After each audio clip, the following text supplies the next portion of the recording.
Houston, we've had a problem here. This is Houston. Say again, please. Houston, we've had a problem.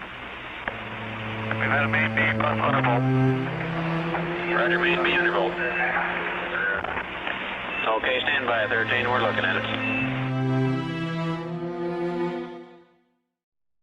Beaucoup d'expérience. Hier, on en a fait une sur les métaux. Tu sais, on fait fondre des métaux. On observe les processus quand ils se recombinent comme alliage pour faire des métaux supérieurs. Voilà. Eh ben, écoutez, salut à tous. Aujourd'hui, vidéo un peu spéciale. Il y a Hervé qui est souvent avec moi sur les directs et souvent Hervé nous parle qui fait des écoutes avec un récepteur par rapport à l'ISS. Alors il y a beaucoup de gens qui pensent que c'est pas possible. Il y en a beaucoup qui demandent comment est-ce qu'on fait. Hervé, là on est sur ta propre chaîne, donc du coup vous pouvez directement voir le travail d'Hervé parce que c'est quand même un travail, c'est une passion. Hervé, déjà bonjour.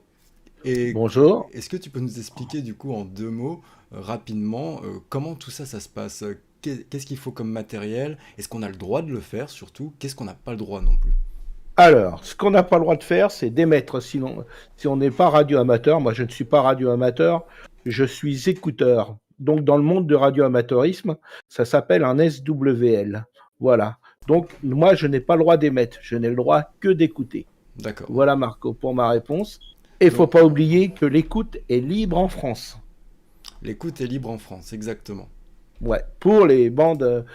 Par contre, il faut garder pour soi ce que l'on écoute normalement. Donc du coup Hervé, là je suis sur une de tes vidéos, c'est marqué donc contact avec Thomas Pesquet.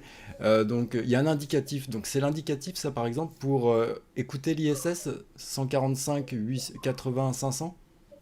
Oui, c'est mon indicatif d'écouteur. Alors, ce n'est pas un indicatif, c'est un identifiant d'écouteur. D'accord, c'est un identifiant. Quel genre d'appareil il faut? Est-ce qu'on peut le faire avec des appareils qu'on trouve dans les supermarchés ou est-ce qu'il faut en commander des spécifiques pour le faire? Non, il faut avoir soit un talkie-walkie qu'on achète sur des sites français. Hein. Donc, il y a un site qui est assez sympa, là, je t'ai passé le lien, donc tu feras parvenir. Je le mettrai en description de la vidéo. Tout à fait. Acheter ce talkie-walkie-là. Bien sûr, ne pas émettre, hein, c'est interdit. Si vous n'êtes pas radio-amateur, vous n'avez pas le droit d'utiliser le PTT en émission. Vous avez le droit de le posséder, de faire que de l'écoute. Voilà, donc avec ce genre de talkie-walkie, écoute, tu peux écouter la station spatiale, bien sûr, et il y a d'autres satellites amateurs également. Voilà. Et donc c'est aussi simple que ça, j'achète mon talkie, je mets la bonne fréquence et je peux écouter. Tout à fait, c'est aussi simple que ça. Alors, pour les novices, parce qu'il y en a sûrement qui vont voir cette vidéo, qui vont vouloir essayer, qui ont peut-être déjà un récepteur chez eux, il faut quand même les prévenir que c'est pas à n'importe quel moment, c'est pas je branche à n'importe quel moment de la journée, j'écoute, parce qu'il faut quand même que l'ISS, tu vas nous l'expliquer mieux que moi, soit au-dessus de nous, ou en tout cas dans un périmètre bien défini. Oui, tout à fait. Et il y a un site justement pour suivre ce contact, éventuellement, si vous vouliez écouter.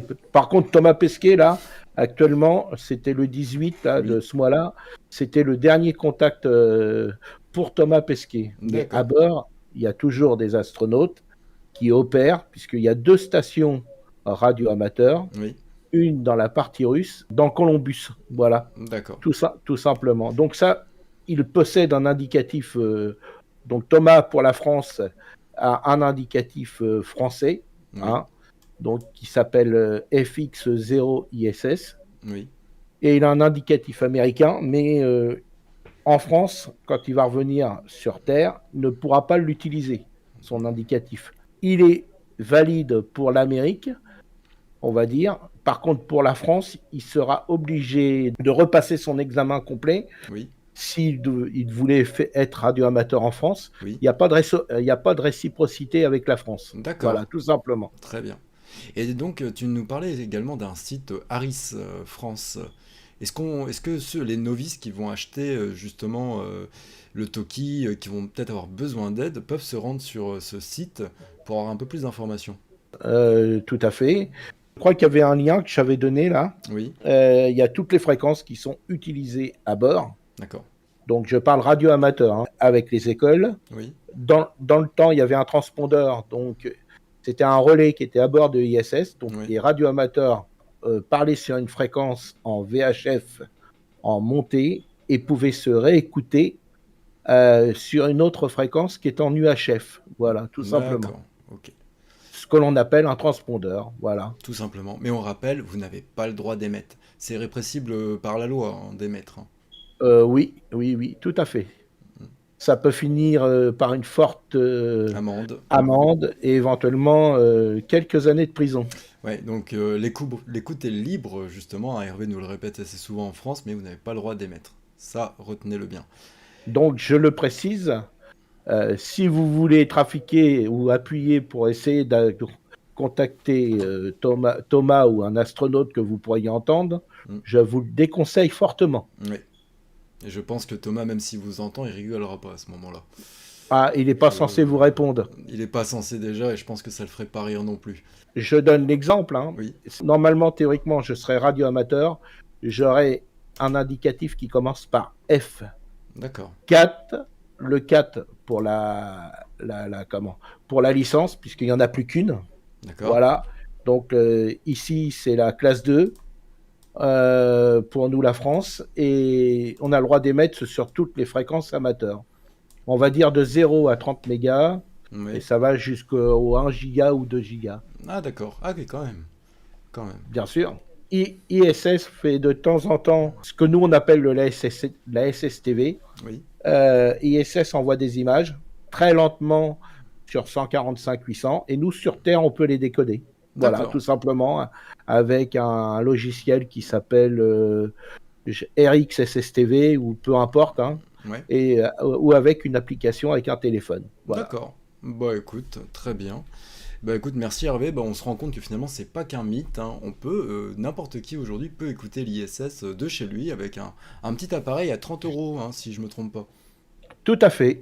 Alors je vais le citer, hein, tant pis. Hein, ça doit être Sibi Passion Shop, je crois. Le lien sera en description de la vidéo, de toute façon. Donc vous commandez chez ce monsieur-là. Oui. Voilà, je crois qu'il est à 29 € et vous pourriez écouter la station ISS et d'autres satellites radioamateurs, bien sûr, qui ne sont pas habités, mais qui a des relais amateurs à bord. Eh ben écoute, merci Hervé en tout cas pour ces explications. Si jamais vous avez des questions, vous retrouvez de toute façon régulièrement assez Hervé sur les directs. Vous pouvez le retrouver également sur sa chaîne YouTube qui est affichée, ou même sur Facebook, ça sera affiché à l'écran également, ISS Communauté France. C'est ça. Voilà. Alors pour info, je vais juste donner un exemple. Hein. Faut pas croire que vous allez, avec un talkie-walkie, vous allez écouter les 10 minutes de contact. Oui. Parce que automatiquement, quand ils sont en contact radio-amateur, ils utilisent les antennes directives. Donc, ils la suivent d'horizon à horizon pendant 10 minutes. Oui. Ça veut dire que l'antenne, elle avance pour être toujours en direction de la station spatiale. Donc voilà, donc c'est pour ça qu'ils arrivent à écouter et à parler à 10 minutes, quoi. Très bien. Bah écoute, merci Hervé pour ces explications. C'est vrai qu'on te pose souvent la question. Alors maintenant, les gens ont une explication en vidéo. Et j'espère en tout cas que vous serez satisfaits. N'hésitez pas, si vous avez des questions, à le mettre en commentaire. Puis Hervé, bah nous, on va se retrouver au prochain direct. Ok, pas de souci. Bah écoute, je te remercie pour les petites questions. Ça m'a fait plaisir. Bah de rien. Et puis, je te dis à tout à l'heure sur l'autre c'est ça. On se rejoint sur le direct. Allez, bonne journée à tous. Salut. Salut.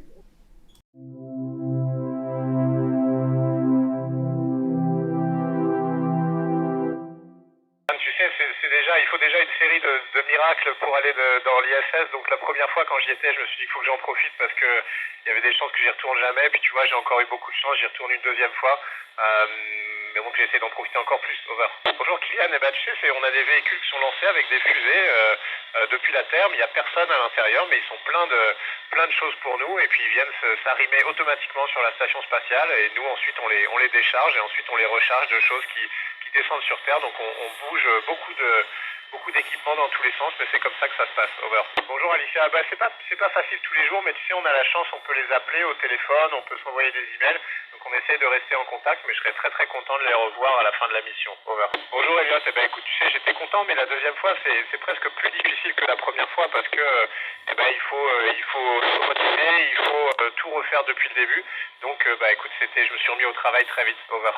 Bonjour Louane, c'est une bonne question, tu sais, la place qu'on en a, c'est que vraiment on on se rend compte de la position de la Terre comme une oasis dans le désert de l'univers. Tu sais, toute la vie qu'on connaît, elle est là. On voit que c'est très fragile et on se rend vraiment bien compte qu'il faut la protéger. Over.